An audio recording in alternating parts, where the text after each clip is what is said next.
mga kaigsunan. Hangtod sa miaging semana sa sermon, nagisgot kami bahin sa tulo ka mga kondisyon aron madawat ang tinuod nga mga panalangin gikan sa Dios nga gipresentar sa Salmo kapitulo 1. Ang bulahan wala maglakaw sa tambag sa mga dautan ni mobarog sa dalan sa mga makakasala. Sa kalibutan, ang bisan unsang aksyon nga makalapas sa balaod giisip nga sala. Apan giisip sa Dios ang dautan nga gitaguan sulod sa kasing-kasing sa tao, ingon man nga ang mga buhat sa unod ingong sala. Pinaagi sa mga ehemplo ni Haring Saul ug David, klaro nga ang paghimo sa og sala ug pagtago og dautan masakit ug lisod kaysa sa pagsalikoy sa sala. Ang mga bulahan dili usab mapahitason. Importante nga tantangon, dili lang ang pagkamahitason nga makapahimo kanato nga dili manumbaling ug motamay sa uban apan ang kawalay katako sa pagserbisyo sa uban. Pareha nga si Jesus nag-alagad ug nagpaubos sa iyang kaugalingon para sa mga makakasala nga katawhan. Dapat kita mahimong maayo nga mga tawo nga nag-alagad ug naghatag og value sa uban. Unya, kita pagabayawon sa langit ug sa yuta. Ikaapat, ang kalipay sa usa ka bulahan anaa sa balaod sa Ginoo ug namalandong niini adlaw ug gabi. Dinhi, ang balaod sa Ginoo nagtumong sa tanang 66 ka basahon sa Biblia. Sa sinugdan, ang balaod nagtumong sa mga regulasyon nga na-record sa 5 ka libro ni Moises, lakip na ang 10 ka sugo. Ang 5 ka libro ni Moises naglangkob sa unang 5 ka libro sa Biblia, nga mao ang Genesis, Exodo, Levitico, Numeros ug Deuteronomio. Gitawag kini nga 5 ka libro ni Moises tungod kay kini tradisyonal nga gipahinungod kang Moises. Ilang girecord ang mga paagi sa pag-alagad sa Dios, sama sa paghalad og mga halad sa tubangan sa Dios, unsaon paglakaw sa kaputli, unsaon pagtukod og mga sanktuaryo o mga simbahan, ug unsaon sa pagsaulog sa mga fiesta. Sama nga adunay mga balaod nga atong tumanon sa kalibutan karon, diha sa mga sugo sa Dios adunay mga regulasyon nga kinahanglan sundon sa mga Israelita sa ilang katilingban. Pananglitan, unsaon paghatag sa bayad kung kini nakapahinabog kadautan sa uban, ang mga silot nga nagsunod sa mga sala, ug ang proseso sa pagpalit ug pagbaligya sa yuta. Gidetalye usab nila ang uban pang mga lagda sa pagatubang sa mga butang nga nahitabo silang adlaw-adlaw nga kinabuhi sama sa kung giunsa ang pagpahigayon sa mga pagsulay, kung unsaon ang mga aksyon nga buhaton sa mga kabus ug uban pa. Tagsa-tagsa kining gisulti. Ang balaod sa Dios nga gihisgutan sa pasahi karon nagtumong dili lang sa mga regulasyon sa 5 ka libro ni Moises, kundi sa tanang 66 ka basahon sa Biblia. Ang Biblia adunay mga libro bahin sa kasaysayan sa Israel ug ang mga tunob ni Jesus ug mga apostoles. Adunay usab mga libro sa mga propesya, mga epistola nga mao ang mga sulat sa mga apostoles ug ang mga balak sama sa mga salmo ug awit sa mga awit. Dugang pa, sa mga basahon sa balaod, ang tanang pulong nga gisulat sa Biblia. Sa katapusan nagtugan kanato kung unsang mga panalangin ang madawat ni adtong mosunod sa mga balaod sa Dios o kung unsang mga katalagban ang matubang ni adtong dili motuman. Sa pagsumaray sa kasaysayan sa Israel sa daang tugon, ang mga Israelita nahimong usa ka bulahan nga nasod nga gikahadlukan sa ubang silingan nga mga nasod sa diha nga sila mituman ug nahadlok sa Dios. Apan sa dihang sila misimba sa langyaw nga mga Dios ug nahisala gikan sa pulong sa Dios, ang mga gubat miulbo ug nawad-an sila sa ilang nasod. Gidala sa mga nga binihag ngadto sa laing nasod, naganto sa ilabihang kakabus ug nagpuyo sa kasakitan. Busa, ang mga libro sa mga panagna ug mga epistola naglangkob sa mga pulong nga nag-awhag sa mga tao ug mga magtotoo sa pagkinabuhi sumala sa pulong sa Dios. Pinaagi sa mga numero nga natala sa Biblia, ang Dios naghatag kanato og mga panig-ingnan. Di na mga tao nga may tuman kaniya nakadawat og mga panalangin, bisan sila mosulod o mogawas ug kadtong mosupak kaniya, nagatubang sa iyang kasuko ug tunglo. Sama sa mga literatura niining kalibutan na sama sa mga nobela o mga sanaysay kasagaran sila adunay mga synopsis o usa ka blurb nga mubo nga nagsummary sa panguna nga sulod. Atong makonsiderar ang mga balaod o mga reglasyon sa Dios diha sa 5 ka libro ni Moises, isip summary sa tibuok Biblia, ug ang napulo ka sugo isip nga mas mubo nga summary sa mga balaod. Sa laing pagkasulti, ang tibuok Biblia may usa ka detalyadong katin-awan sa napulo ka sugo. Sa laing bahin, ang bersikulo nag-ingon nga usa ka bulahan nga tawo nalipay sa pulong sa Dios ug namalandong niini adlaw o gabi. Minahal nga mga igsuon, gihigugma ba ninyo ang pulong sa Dios ug gipamalandungan kini adlaw o gabi?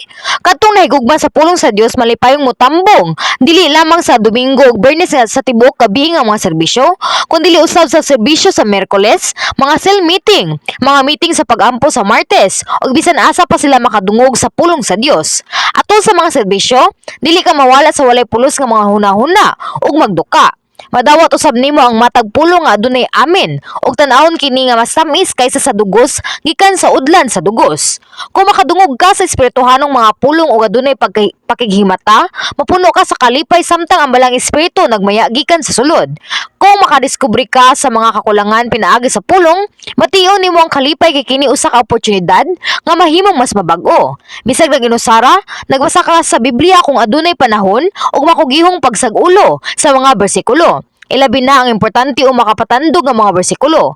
Imbis nga paminawon o basahon lang ang mga pulong, imo kining ibutang sa imong unahuna. Nagpadayon ka sa pagpamalandong sa mga pulong aron hingpit nga matuman kini diha sa imong kasing-kasing. Kay mao kini ang paagi nga mapanalanginan.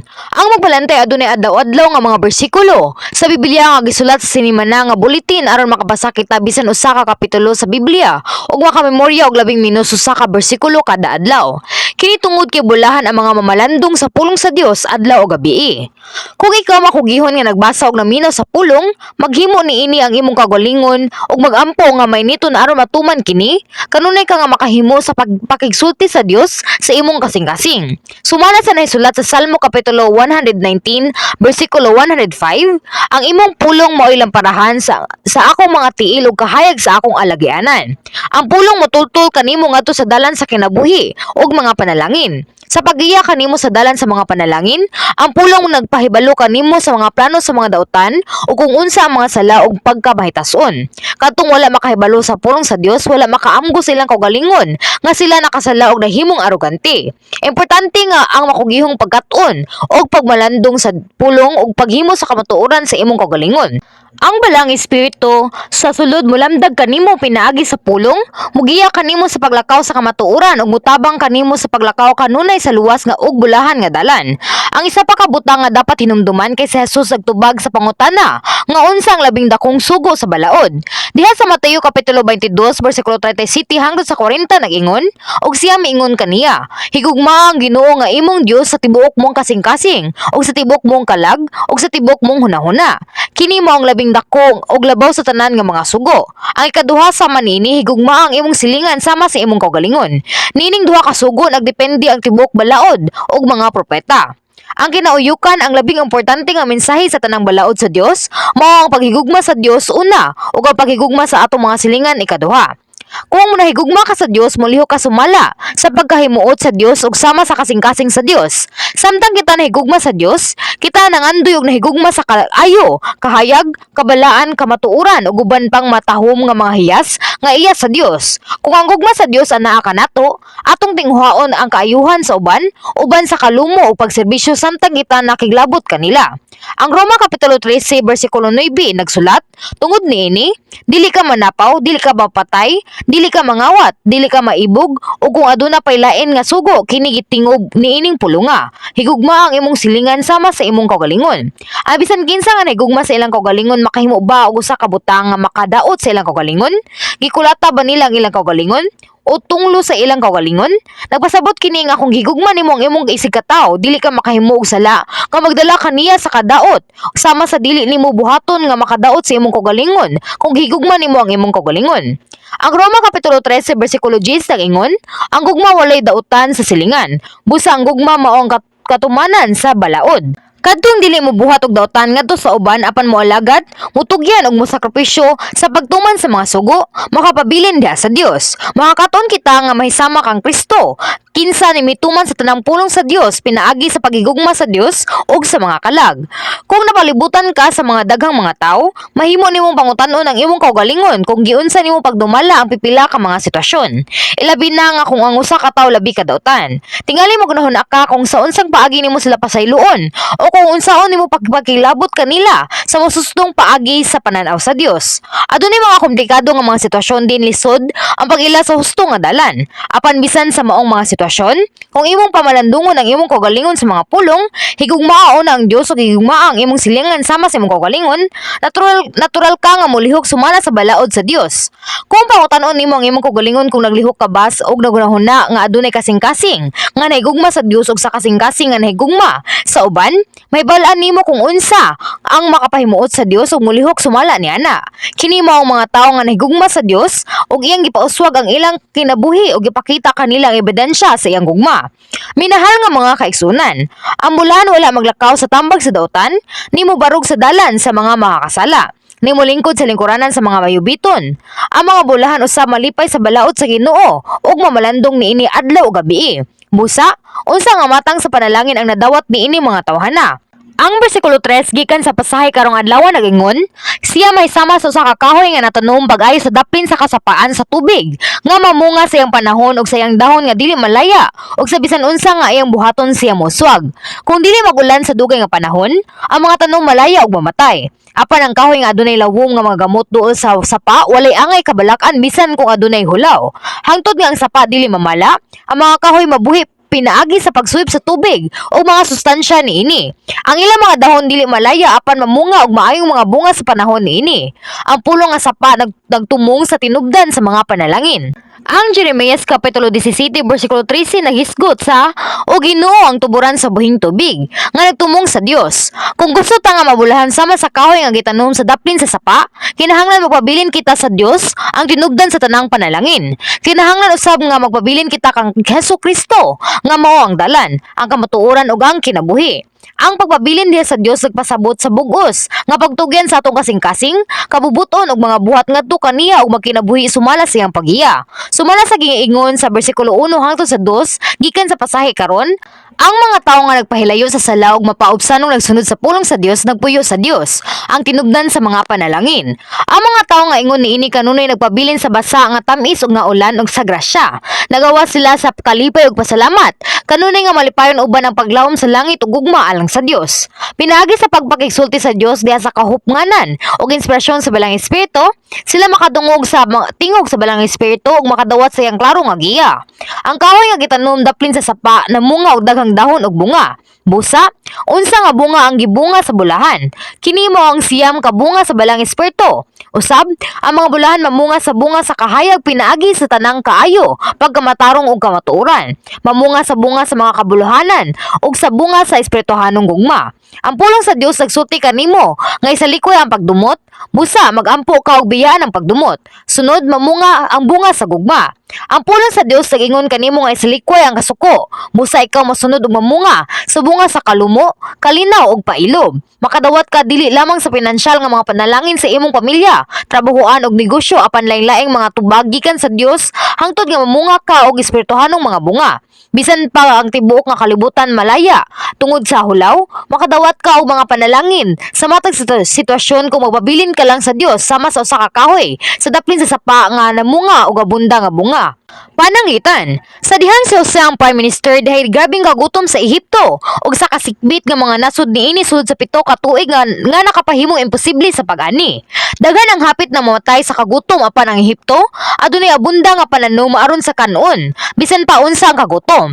Kini tungod kay si Jose nga nagpabilin sa Dios mipuyo sa Ehipto. Gipaybalo na sa Dios si Jose bahin sa usa ka kagutom ug nagtugot sa Ehipto sa pag-andam sa daghang pagkaon. Sa diha nga mga hampak may hampak sa tibok Ehipto sa panahon ni Moises, ang dapit lamang sa Gosen di napuyo ang mga Israelinon, walay kadaot.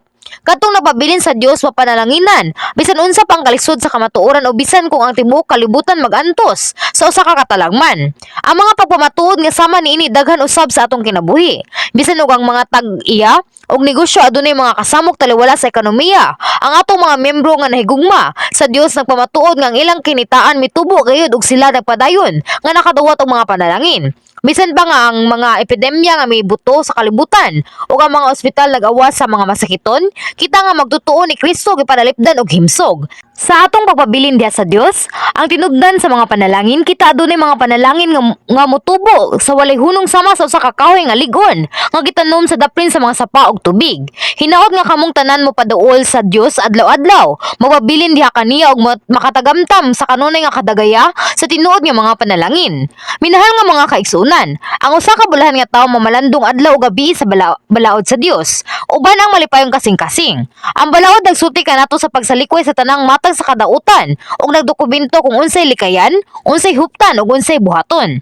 Kini nga mga regulasyon daw lisod ug bugat apan ang bulahan kay adunay kalipay sa pulong sa Dios. Nganong nalipay sila? Kini usa ka kalipay ug usa ka panalangin ang mahibal-an ang kabubuton sa makagahong nga Dios ug ang magbubuhat sa langit ug yuta. ang nagdumala sa atong kinabuhi ug kamatayon ug mga tunglo ug mga panalangin. Kahibalo unsaon ang mabulahan, unsaon ang paglikay sa mga katalagman ug himuong mouswag, unsaon ang mahigawas sa sakit ug magkinabuhi nga himsog, ug unsaon nga mahimong adunahan ug mubayaw sa taas. Unsa nga panalangin ang mahimong mas kulbahinam pa ug mas dako pa niini. Adunay daghang mga libro ug mga lecture sa kalibutan. Daghang mamuhunan sa panahon ug salapi ang ilang mga tinguha. Katong nangandoy og bahandi tingali mangitag paagi aron mahimong adunahan. Katong gusto nga mawad-an sa timbang mahimong mutan-og mga sekreto sa pagdayet. Kini tungod kinaglaom sila nga mahimong parehas pinaagi sa kasanitian sa ubang mga tao sa kana sa kalampusan. Apan ang Biblia, ang pulong sa Dios nakag-record sa mga paagi aron makadawat og bahandi, kabantog, gahom, kahimsog, kalinaw sa hunahuna ug kalipay. Busa kung ikaw usa ka maalamon nga magtotoo, nga adunay tinuod nga pagtuo, malipay ka nga magpabilin sa duol sa pulong sa Dios. Ang among magbalantay na kinabuhi usab sa susamang kinabuhi, sukad nga bag-o pa siyang magtotoo. Nahimamat ni Senior Pastor Lee ang buhing Dios sa dihang walay lain nga makaayo ug makatabang niya sa 7 ka tuig nga sakit. Ug ang Dios nga nag-ayo kaniya sa tanang sakit diha dayon. Mapasalamaton kayo siya sa Dios sa dihang iyang naamguhan nga ang Biblia nagtala sa kabubuton sa Dios ug sa iyang mga sugo. Si Senior Pastor Lee mihimong dakong paningkamot sa pagbasa sa Biblia. Sa pagbasa sa Biblia, iyang nakaplagan ang dalan sa pagdawat og mga panalangin. Bisan og maayo na siya, si Senior Pastor Lee anaa sa ingon nga pinansyal nga kalisod tungod sa utang nga nagtigom sulod sa 7 ka tuig. Ug ang kinitaan niya ug ang iyang asawa dili makatabon sa interest. Atol ni ini nga panahon, ang pulong sa Dios nagiya kaniya sa dalan sa pagdawat sa mga panalangin. Ang Malakias kapitulo 3 bersikulo 10 nag-ingon, "Dada ang tibuok nga ikanapulo ngadto sa balay tipiganan. Ara adunay pagkaon ang akong balay ug sulayi ako karon niini. Nag-ingon ang Ginoo sa mga panon kun dili ko ba ablihan alang kaninyo ang mga bintana sa langit ug ibubo alang kaninyo ang panalangin hangtod nga kini moawas." Nalipay kayo siya sa pagbasa nga pinaagi sa tibuok ikanapulo. Ang Dios nga magbubuhat sa langit ug yuta makaabli sa mga ganghaan sa langit aron sa paghatag og mga panalangin hantod nga mahurot na kita sa lawak sa kasulanan. Tipigi kini. Siya mao tungod kay iyang nakaplagan ang paagi aron makalimkawa sa kakabus ug mahimong usa ka bulahan nga tawo. Ang magbalantay sa karnero mituon niini nga mga pulong ug himpit nga mituman. Sa dihang ang adlaw sa sweldo iyang giuna ang paghatag sa ikanapulo kaysa sa paglain sa salapi alang sa abang ug mga galastuonon sa panginabuhi. Bisan ba sa kakuwang sa pundo human sa paghatag og mga halad, si Senior Pastor Lee milihok uban ang hugot nga pagtuo. Gipanalangin kami sa Dios sa mubo nga panahon nga nagtugot kanamo sa pagbayad sa daghang mga utang ug nahimong usa ka pamilya nga nakatabang sa mga nanginahanglan sa hugot nga pagtuo. Ang magbalantay nakadawat og dagkong mga panalangin. Hinaut nga ikaw usa makugihon nga makadungog ug mosunod sa pulong sa Dios. Unya, ikaw mahimong tinuod kinabuhing ebidensya sa tanang panalangin nga na-record sa Biblia. Nagampok ko sa ngalan sa Ginoo nga kamong tanan, mahimong bulahan nga mga magtuto kinsa nagpamatuod sa kalibutan, nga ang pagtuo sa Dios dili lisod apan usa ka malipayon ug malipayon nga dalan. Amen.